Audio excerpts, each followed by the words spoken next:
অর্জুনের বোন মিলিকে ফেরত নিয়ে আসার জন্য অহনাকে চড় মারল বাড়ির মাঝখানে অর্জুন আর মিলি সবার কাছে ক্ষমা চাইল।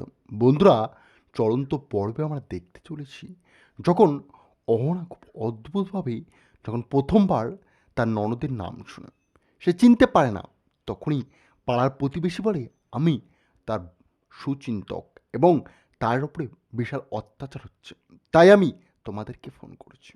অহনার নাম শুনে মুখে অবাক হয়ে যায় দুর্গাদেবী। সে বলে শকুন্তলা কেন ফোন করল আজ?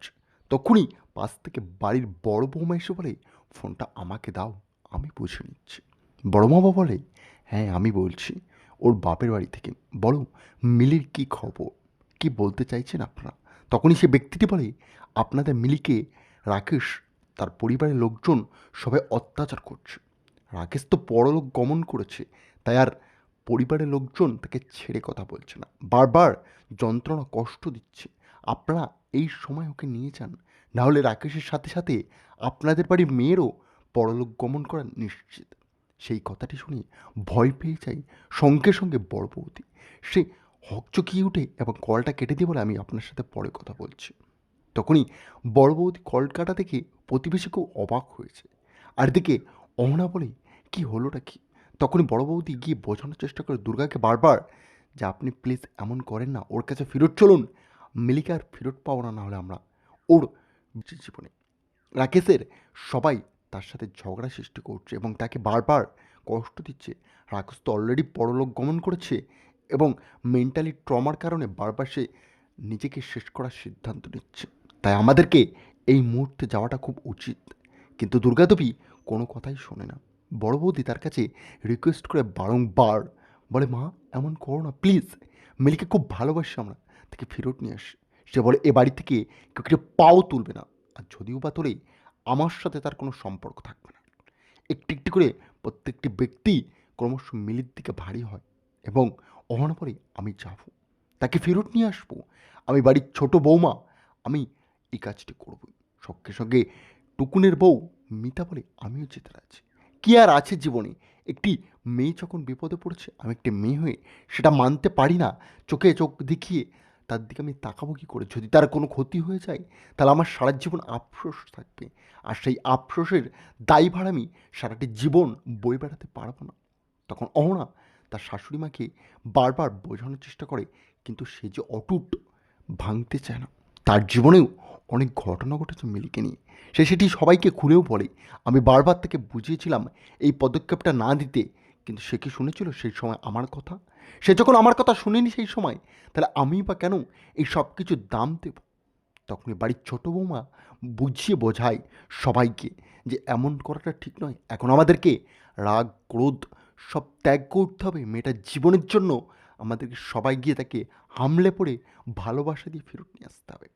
তারপরেই দুর্গাদেবী আর তার মেয়েরা সবাই মিলে ঝগড়া সৃষ্টি হলেও কেউ কারোর কথা শোনে না, চলে যায় তার বৌমেরা সবাই মিলে তার মেয়ের বাড়ি।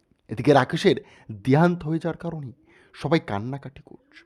তার শাশুড়ি মা বারবার আঙুল তুলছে তার ফুটফুটে ওই মেয়েটির ওপরে। সেই মেয়েটিও কান্নায় বারবার সেন্সলেস হয়ে যাচ্ছে। সে এই অবস্থাটাকে নিতে পারছে না, কিন্তু তার বাড়ির লোকজন রাকেশের শুনতে চায় না কিছুই।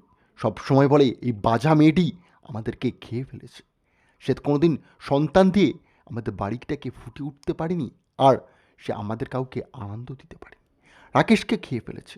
রাকেশ তোকে পছন্দও করতো না, বারবার তাকে কল করতো, রাগিয়ে তুলতো। মেয়েটি এমন বাজে মেয়ে আমি কোনোদিন ভাবতে পারিনি। এই মেয়েকে আর বাড়িতে রাখা যাবে না, কোনোভাবেই নয়। এই বাজাকে এখান থেকে তাড়িয়ে দাও, এই শেষ করে ফেলেছে আমাদের পরিবারটিকে। তখনই পাশে দাঁড়িয়ে পাড়ার প্রতিবেশীরা সবাই বলে তোমাদের যেমন ছেলে হারিয়েছে ঠিক তেমনই ওই ফুটফুটে মেয়েটার হাজবেন্ডও হারিয়েছে, তোমরা কেন বুঝছো না? পেছন থেকে উপস্থিত হয় পুরো সেন পরিবার সেইখানে। তারা তো দেখে মিলির এই অবস্থা খুবই চিন্তিত হয়ে যায়। তারা বলে আমরা এসেছি তোমার বাপের বাড়ির থেকে। শুনেই বাপের বাড়ি শব্দটি মিলে অজ্ঞান হয়ে সেখানেই পড়ে যায়। মিহিলির মুখে জলের ছেটা দিয়ে বড় বৌদি ও ছোট বৌদি মিলে বারবার তাকে ডেকে তোলার চেষ্টা করে, কিন্তু অনেকটা বড় চোট খাওয়ার কারণে তার সেন্স আসতে লেট হয়ে যায়। ভয় পেয়ে যায় সবাই। তক্ষুনি মিলির চোখ খোলে।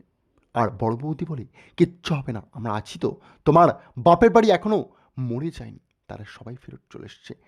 অহনা তাদেরকে বলে, আপনারা মানুষ, আপনার ছেলের শেষ কার্যকলাপ চলছে আর সেই পর্যায়ে আপনারা এইসব কথাবার্তা বলছেন।